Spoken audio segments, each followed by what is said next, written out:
Bom, gente, boa noite a todos. Casa cheia, que beleza.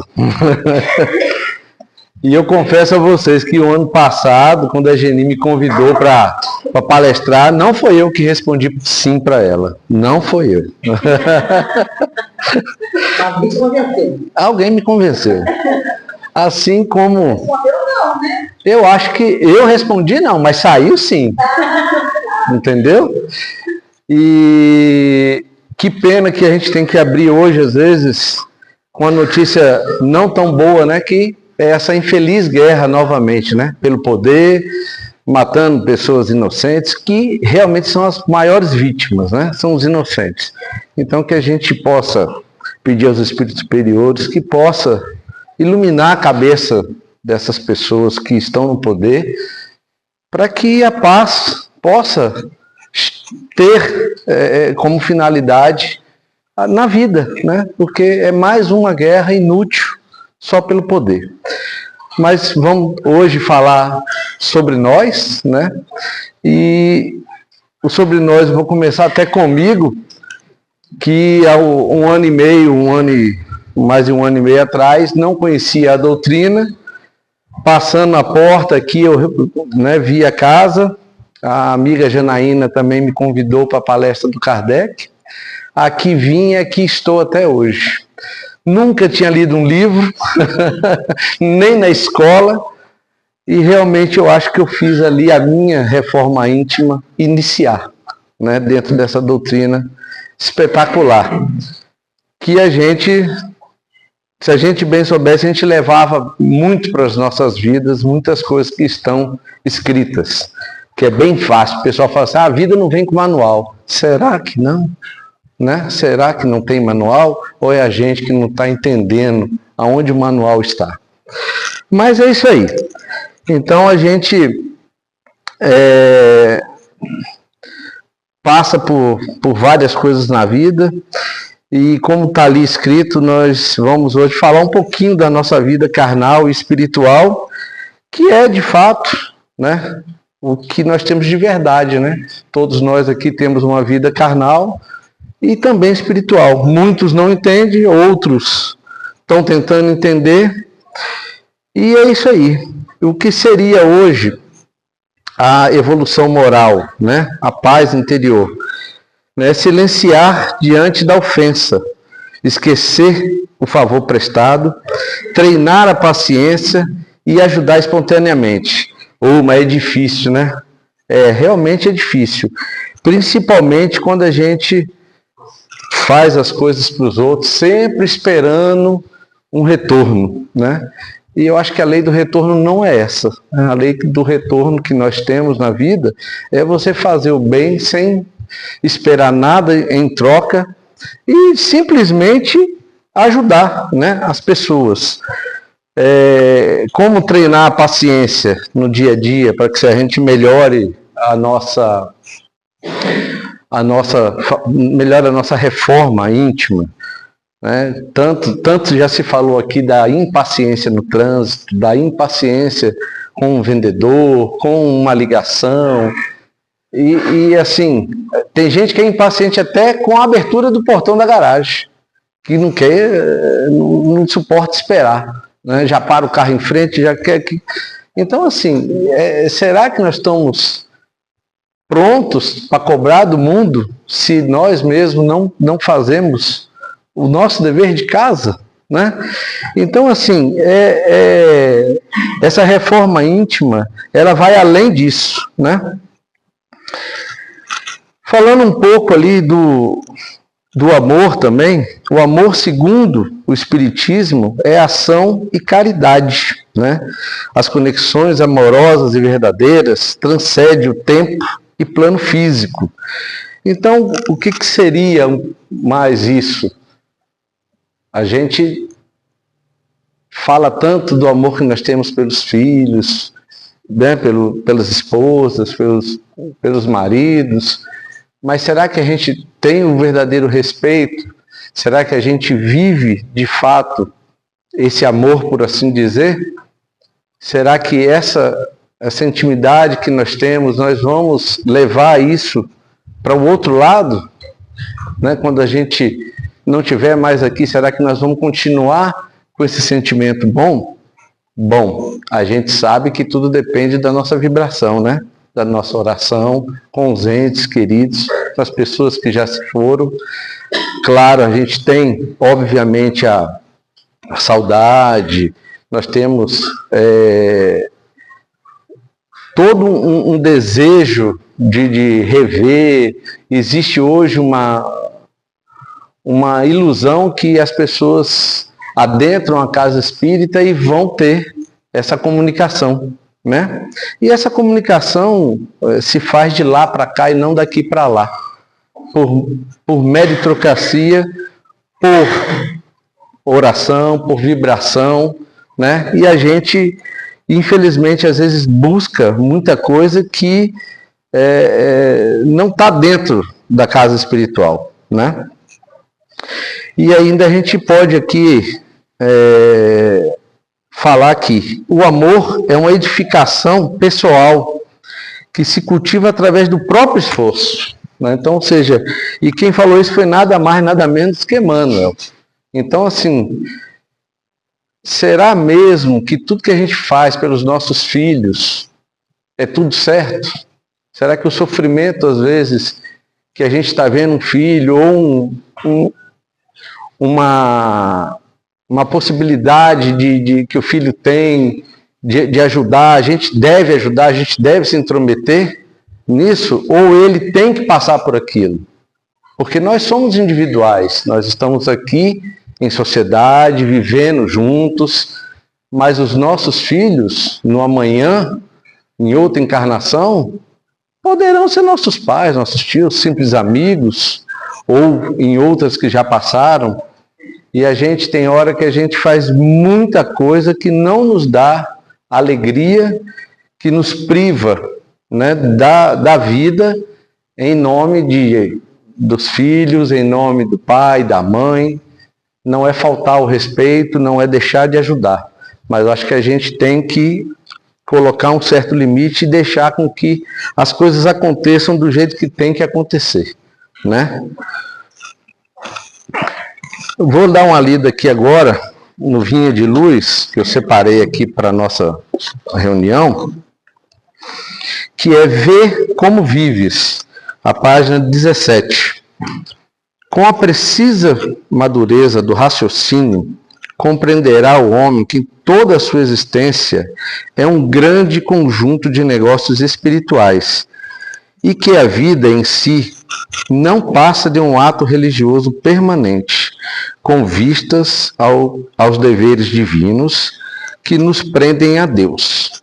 Portanto, o mundo apenas exige testemunhos de fé das pessoas indicadas por detentoras de mandatos essencialmente religiosos. Os católicos romanos rodeiam de exigências os sacerdotes, desvirtuando-lhes o apostolado. Os protestantes, na maioria, atribuem aos ministros evangélicos as obrigações mais completas do culto. Os espíritas reclamam de doutrinadores e médiuns as supremas demonstrações de claridade e pureza, como se a luz e a verdade da nova revelação pudessem constituir exuberante patrimônio de alguns cérebros falíveis. Urge considerar, porém, que o testemunho cristão no campo transitório da luta humana é dever de todos os homens indistintamente. Cada criatura foi chamada pela providência e a determinado setor de trabalhos espirituais na Terra. E aí, gente, vou dar uma pausa aqui só para a gente comentar isso aqui. Hoje, muitas pessoas já sabem que temos uma grande influência espiritual, né? Que os espíritos nos influenciam muito no nosso dia a dia, no nosso cotidiano, em nossas decisões, em ideias, e aí vai. Então, dito isso aqui no livro, né, eu coloquei aqui a atuação dos espíritos em nossa vida, que seria: os espíritos atuam influenciando pensamentos, emoções, ações, agindo como conselheiros em sintonia mental e afinidade. Pensamentos positivos atraem espíritos benevolentes. Então, muitas vezes, a gente fala, mas fulano parece que tem mais sorte do que eu. Mas será que o fulano não está em sintonia, por assim dizer, com seu mentor, com seu anjo da guarda? Será que a vibração do fulano, por estar mais feliz do que você, pela aparência, pelo que as pessoas julgam, porque as pessoas gostam de julgar, né? Mas será que ele não faz as suas orações? Será que ele não escuta o seu guia, o seu mentor? Porque todos nós temos essa capacidade. Basta estarmos sintonizados, basta estarmos na vibração do nosso mentor, né? Da força que nós temos espiritual. E isso é muito importante e muita gente parece que não enxerga, né? Mas tudo há seu tempo também, né? Então, os espíritos bons inspiram ações boas, consolam nas dificuldades. E isso é uma grande verdade, né? Quando você está bem, você consegue enxergar o seu problema, consegue resolver o seu problema, né? E muitas vezes há de se tomar cuidado, porque se você não está em vibração boa, você também vai atrair quem? Os espíritos que não são tão bons assim, né? São os espíritos mais, vamos dizer assim, de clero baixo, né? São aqueles que vão estar ao seu lado ali, influenciando na bebida, influenciando que você xingue no trânsito, que você jogue um lixo na rua, que você não ajude uma pessoa, que você não dê passagem a um pedestre, e por aí vai, né? A gente sabe aqui os malefícios disso aí. A influência, porém, nunca retira o seu livre-arbítrio. E já falamos aqui várias vezes em estudos que a casa tem, que todos nós temos, obviamente, o livre-arbítrio. E esse livre-arbítrio é seu, né? Espírito nenhum, por melhor que ele seja, vai mudar o seu livre-arbítrio. Então, assim, até mesmo pelos nossos estudos, mesmo depois da nossa morte, do nosso desencarne, nós como espíritos, nós também teremos o nosso livre-arbítrio. Ainda assim, né? O nosso Pai é tão grandioso que nos dá sempre esse livre-arbítrio, até mesmo no seu reino, como assim alguns o chamam. E aí vem o que a gente sempre fala, que dentro desse livre-arbítrio nós já sabemos das coisas boas que nós podemos fazer, das coisas ruins que nós podemos fazer. Iniciamos hoje falando exatamente das coisas horrorosas que o mundo está passando. E ainda assim estamos aqui na Terra, estamos aqui sempre em oração, sempre numa vibração boa, querendo ajudar, querendo fazer sempre o bem, para poder fazer para melhorar o mundo, para que a gente realmente consiga evoluir, que é o nosso papel, né? Em cada reencarnação nossa, por todos os estudos também que a gente já passamos por aqui, nós temos um papel de evolução, né? Mas quem é que nunca errou? Quem é que nunca fez nada errado, né? Então, aprender também com os nossos erros é uma evolução maravilhosa. Se alguém quiser falar alguma coisa, pode perguntar, falar e tal. Bom, dentro disso aí, nós falamos que nós também temos uma mediunidade, né? Somos também espíritos, apesar de estar encarnados, somos espíritos. E nós espíritos, se não acreditarmos nisso, podemos ir embora daqui, não precisa ficar aqui não. Então, dentro dos nossos estudos, nós temos aqui, eu selecionei alguns tipos de médiums, e seria muito interessante cada um de nós aqui escutarmos que pode ser que encaixemos em algum desses aqui, né? E isso, encaixando em algum desses, vocês tendo essa sensibilidade, seria tão bom que cada um, até mesmo na sua evolução, na sua reforma íntima, pudesse, quem sabe, estudar um pouco mais, se entender um pouco mais, olhar para si, porque não adianta nada a gente querer ajudar as pessoas, mas se a gente não se entende, como é que você ajuda alguém se você não sabe se ajudar, se você não se conhece, se você não tem o mínimo para ajudar outras pessoas?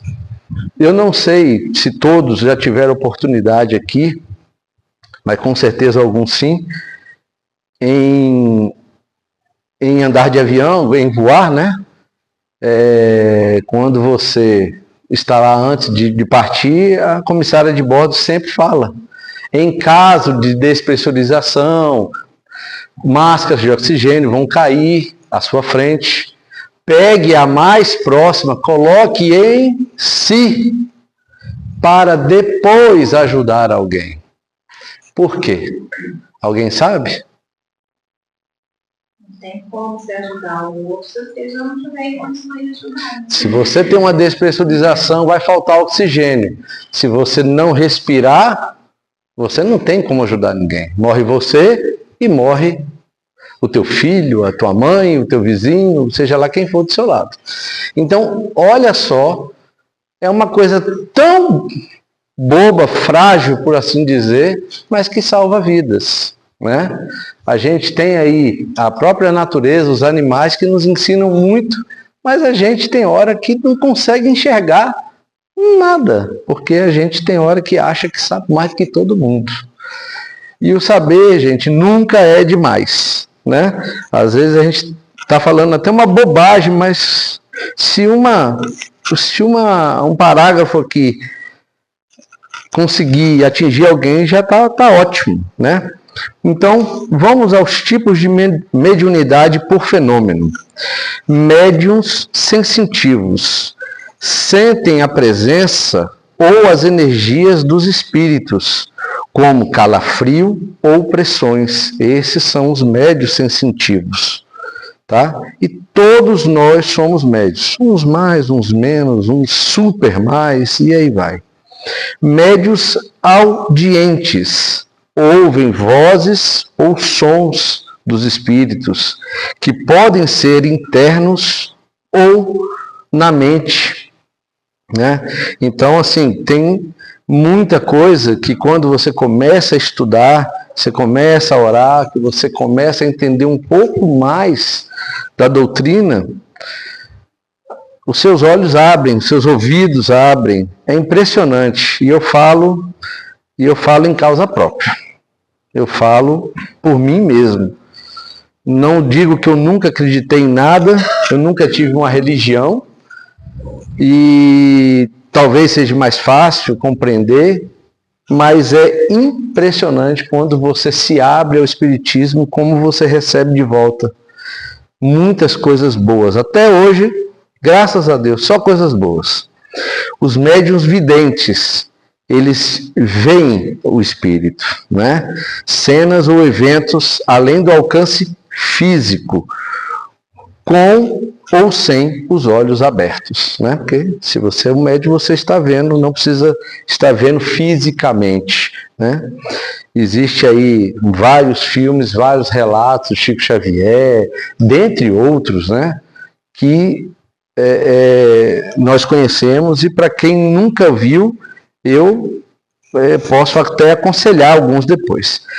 Os médiuns psicofônicos são os médiuns que permitem que os espíritos usem a sua voz para falar diretamente como se fosse uma pessoa encarnada. Então, ele escuta o espírito e fala. Os médiuns psicografia. Talvez seja o que todos mais se lembrem, né? Por causa até do Chico Xavier. Escreve mensagens dos espíritos que podem ser mecânicas ou auditivas. Os médiuns sonâmbulos atuam em estado de sonambulismo, recebendo assistência espiritual. Então, ou seja, quando nós dormimos, muita coisa acontece durante o nosso sono, né? E existem vários relatos. Aqui mesmo a gente já conversou muito sobre isso, que durante o sono o nosso espírito não é que se desprende, não é que sai. Todos aqui já ouviram falar do cordão de prata, né? Que é um estado que a gente entra num sono tão profundo que o espírito sai para alguns estudos, vivenciar alguma coisa. E, obviamente, nós não estamos mortos, né?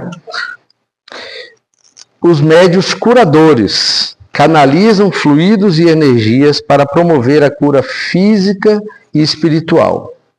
E os médiuns artísticos reproduzem obras ou desenhos sob influência espiritual. Quem aqui já nunca viu obras pintadas, desenhadas por um médium que incorporou um pintor, um artista de uma época, de um passado, né? Não tão longínquo ou longínquo também. Vou terminar só aqui essa partezinha.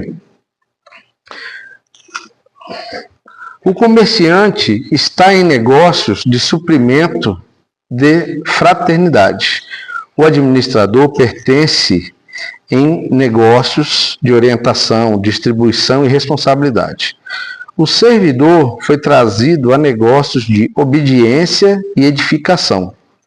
As mães e os pais terrestres foram convocados a negócios de renúncia, exemplificação e devotamento. É o que nós conversamos sobre o amor dos pais com seus filhos. O carpinteiro está fabricando colunas para o templo vivo do lar. O cientista vive fornecendo equações de progresso que melhorem o bem-estar do mundo. Porque é isso, né? Nós sempre aqui falamos também em nossos estudos, sempre, que a espiritualidade é sempre muito ligada à ciência. Né? E muitos estudos falam exatamente isso. Duvide, questione, vá buscar nos livros, na ciência, todas as mazelas do mundo. Não está só no campo espiritual, existe o campo carnal. Então a ciência é muito importante para a nossa vida aqui enquanto encarnados. E para terminar aqui, o cozinheiro trabalha para alimentar o operário e o sábio. É impressionante, é isso mesmo. Então é cada um aqui, com o seu trabalho espiritual na Terra, né? Os pais, o cozinheiro, o carpinteiro, e aí vai. Todos os homens vivem na obra de Deus, valendo-se dela para alcançar um dia a grandeza divina. Todo mundo aqui espera que um dia, desencarnou. Nossa, eu vou para o nosso lar. Eu fui bom, né? Eu ajudei, eu fui no correio, paguei direitinho. O Luciano Huck já deu uma entrevista falando que ele pede para quando for viajar, ele, a esposa e os filhos, aí ele vai em um avião e ela vai em outro. Porque pode acontecer um acidente, aí pelo menos não fica com a metade. As grandes empresas, as grandes incorporações fazem exatamente isso. Talvez ele tenha aprendido isso até na própria empresa onde ele trabalha. Já pensou se todo o corpo diretor de uma empresa, presidente, vice, viajam num avião onde esse sofre um acidente e todos morrem? O que vai ser dessa empresa no outro dia? Então, é uma coisa que a gente Infelizmente, nós, meros trabalhadores, não agimos assim, né? Quando viaja com a família toda no carro ou no mesmo avião e aí vai. Mas é uma coisa que... A gente se encontra num local diferente, não é num local diferente, é só um avião. É só a viagem, de fato, né? E isso aí faz muito sentido, né? Faz muito sentido. Então, todos nós esperamos a grandeza divina. Somos usufruários de um patrimônio que pertence ao Pai. Então, gente, é aquela coisa que a gente fala assim, porque eu tenho um carro, eu tenho uma casa, eu tenho uma fazenda, eu tenho uma roça. Não é nada seu. Não é nada seu. É seu aqui no papel, aqui na terra. Porque a hora que você desencarna, você não leva nada. Absolutamente nada. Então nós temos que nos desprender disso. Eduardo, mas a gente precisa trabalhar, precisa ter dinheiro. Sim, precisamos ter dinheiro, precisamos ter uma vida melhor, um conforto. É óbvio, né? Deus não quer punir ninguém. Jamais. Ele quer o bem-estar. Mas a gente não pode viver nesse mundo só juntando e deixando de viver, de fazer o bem, de fazer, às vezes, uma doação, de fazer uma compra de uma cesta básica, ou ajudar agora, igual os irmãos que estão passando também por um outro problema que eu esqueci de falar, que foi as chuvas que tiveram aqui, né, do nosso lado aqui, em Juiz de Fora, em Ubá. Então, assim, se a gente pode ajudar, vamos ajudar, né? Então, é exatamente isso aí. Encontra-se no campo das oportunidades presentes, negociando com valores do Senhor. Foi o que a gente acabou de falar aqui. Em razão dessa verdade, meu amigo, vê o que fazes e não te esqueça de subordinar teus desejos a Deus. Nos negócios que por algum tempo te forem confiados ao mundo. Então é sempre agradecer a Deus, né? Agradecer aos seus negócios, ao seu salário, ao seu trabalho. Então, quando a gente sai de casa, não tem que sair de casa, nossa, já vou para o meu trabalho. Você já vai com uma carga negativa. Nós temos que sair de casa, graças a Deus estou indo para o meu trabalho. Graças a Deus estou indo ao centro. Graças a Deus estou indo ao supermercado. Né? É dar graças.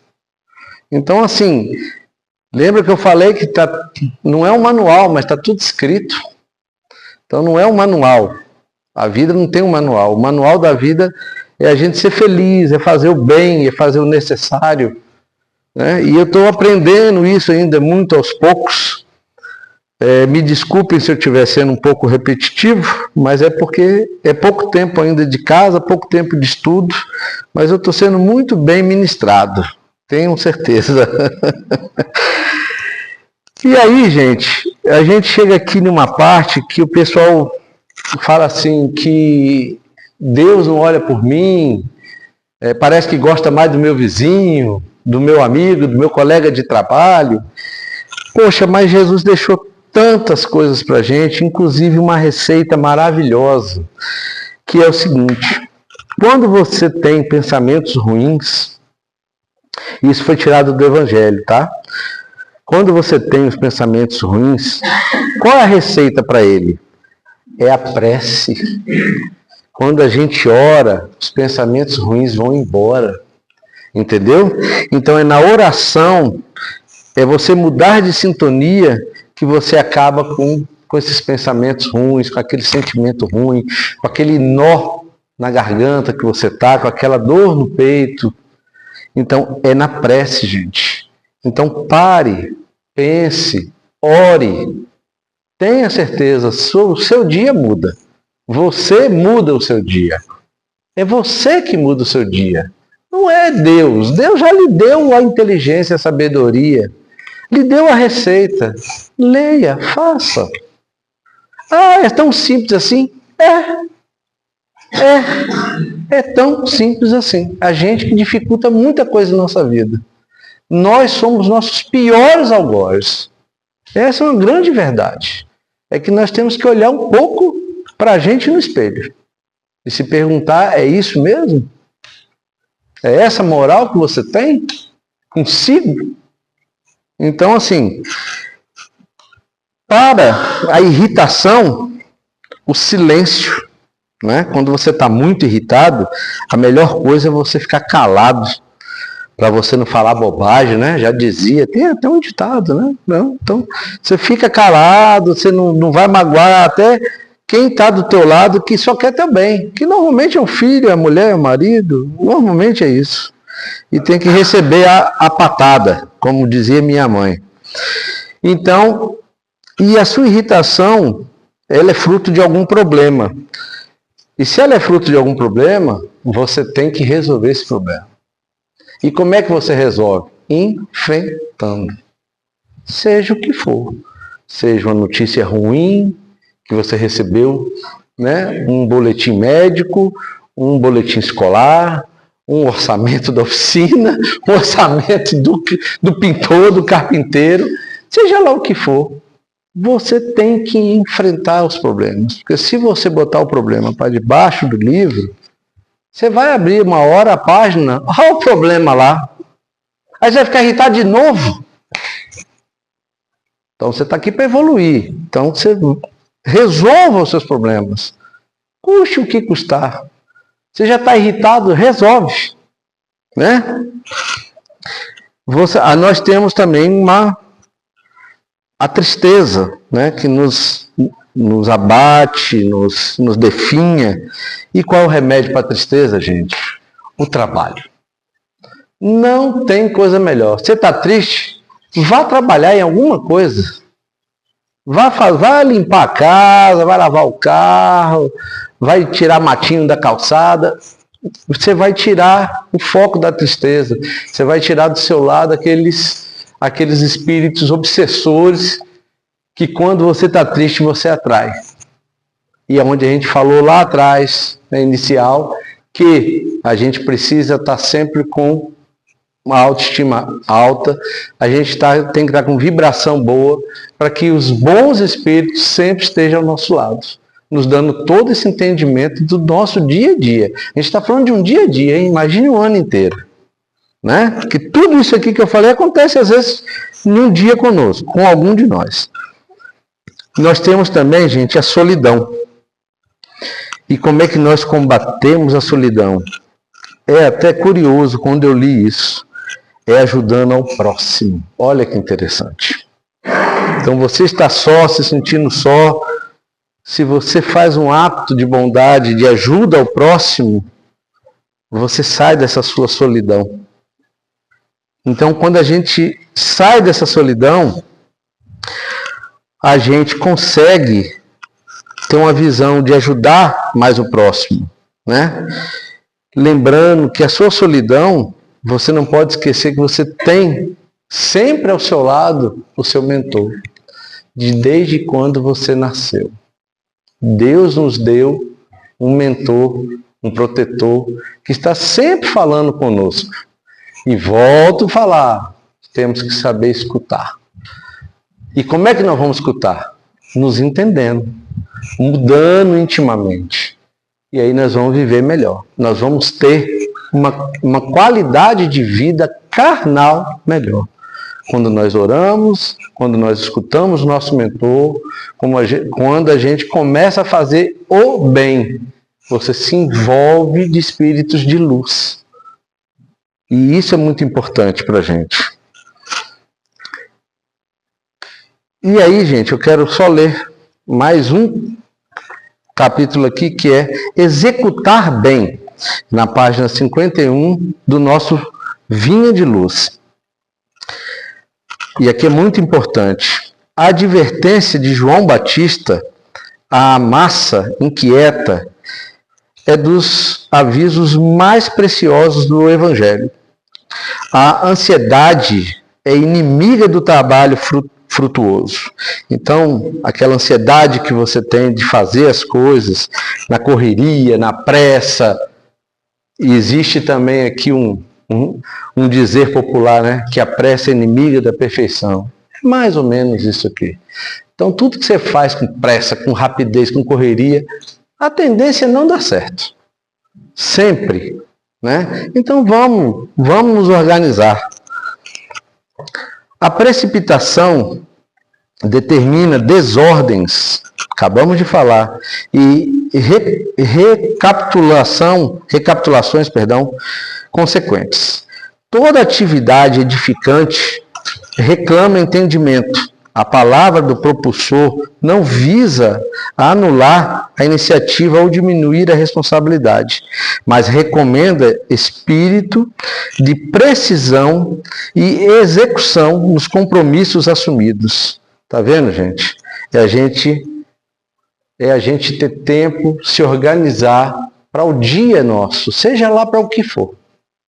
É a gente se organizar, não sair, como diz na Bahia, abestadamente, né, para fazer as coisas na correria. Então, as realizações prematuras ocasionam grandes desperdícios de energia e atritos inúteis. É uma grande realidade. Nos círculos evangélicos da atualidade, o conselho de João Batista deve ser principalmente lembrado. Quantos pedem novas mensagens espirituais sem haver atendido às sagradas recomendações das mensagens velhas? É o que a gente falou também, né? Que como é que você vai ajudar uma pessoa se você não está preparado? Então, como é que você quer novidade se você não atingiu ainda a mínima perfeição? Então, não tem condição de você, né, ser transportado para isso.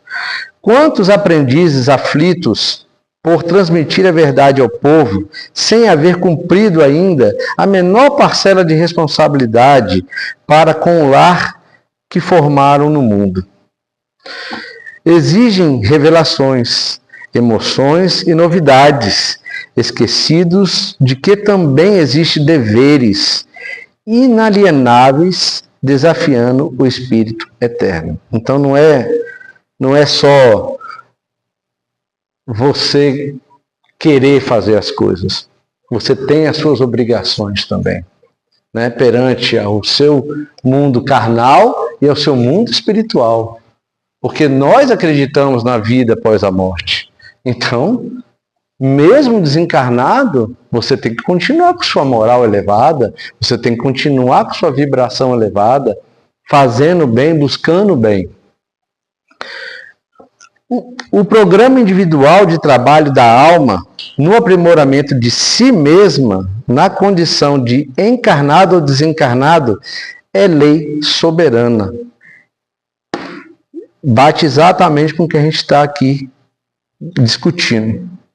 Inútil enganar o homem a si mesmo com belas palavras, sem lhe aderir intimamente ou recolher-se à proteção de terceiros, na esfera da carne ou nos círculos espirituais que lhe são próximos. De qualquer modo, haverá na experiência de cada um de nós a ordenação do Criador e o serviço da criatura. Então, nós estamos aqui a serviço do Criador. Cada um de nós aqui, nós temos uma tarefa. E vai ser melhor para cada um de nós conhecermos não a sua tarefa, a nossa tarefa. Que apesar de individuais que somos, nós temos uma tarefa coletiva. Nós temos uma tarefa de ajudar um ao outro, amar um ao outro, né? Como Jesus amou a nós todos. Morreu crucificado para a salvação da gente. E isso todos nós sabemos. Não basta multiplicar as promessas ou pedir variadas tarefas ao mesmo tempo. É evidente, tem gente que não dá conta de uma coisa, aí quer 2, 3. Antes de tudo, é indispensável receber a ordenação do Senhor, cada dia, e executá-la do melhor modo. Então, como é que a gente consegue isso? Orando, né? Elevando nossos pensamentos, estando em sintonia com o nosso mentor, fazendo o bem, né? E eu queria só terminar a nossa conversa de hoje com um capítulo do livro do nosso amigo Fábio Papali, que é de Varginha, inclusive, já nos deu aqui a honra, pelo menos a mim, de duas palestras, né? E eu vou ler esse aqui, que é muito bacana, achei muito pontual, inclusive, né? Nas trilhas da evolução.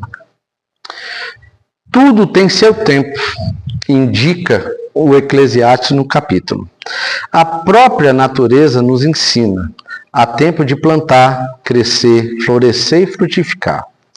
Quantas vezes queremos explicar uma ideia, uma situação, um pensamento, e não adianta. O outro não entende, não enxerga, não percebe, não sente.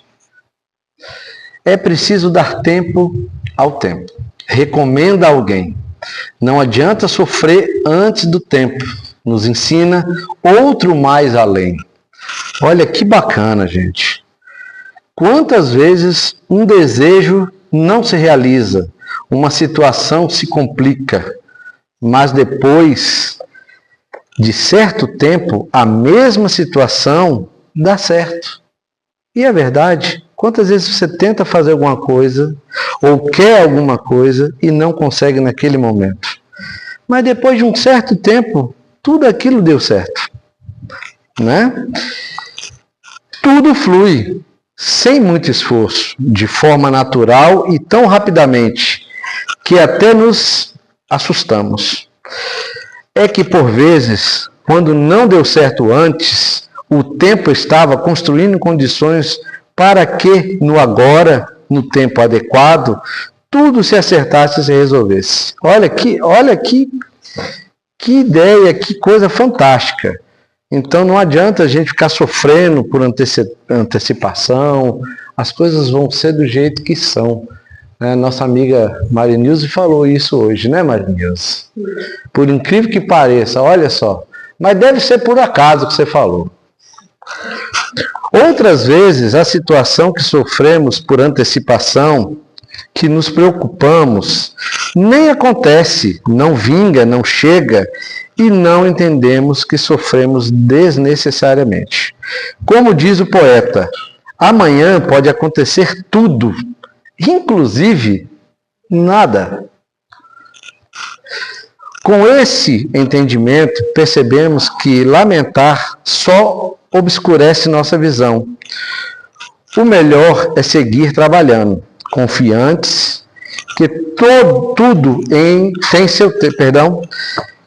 seguimos trabalhando, confiantes que tudo tem o seu tempo certo. É preciso aguardar todo o processo de amadurecimento para somente depois saborearmos o fruto de nossos esforços. Então, assim, tudo isso aqui, gente, se a gente conseguir pelo menos metade do que foi dito hoje, né, das receitas de nosso irmão Jesus, que a gente possa fazer o bem sem esperar nada em troca. Não preocupe com a lei do universo, não preocupe com a lei dos homens. Se você fizer o seu sem esperar nada, fatalmente será recompensado. E se essa recompensa não vier no mundo carnal, ela pode vir no mundo espiritual. Porque nós estamos aqui por um único propósito que Deus quer para a gente. É a última palavra lá. Ser feliz. Esse é o nosso legado que nós vamos deixar para as pessoas. Fulano era feliz. Ele fez o bem. Ele partiu, mas deixou um legado de felicidade, deixou um legado de amizade, né? Ele está aqui entre nós, a gente consegue senti-lo. Isso é fantástico.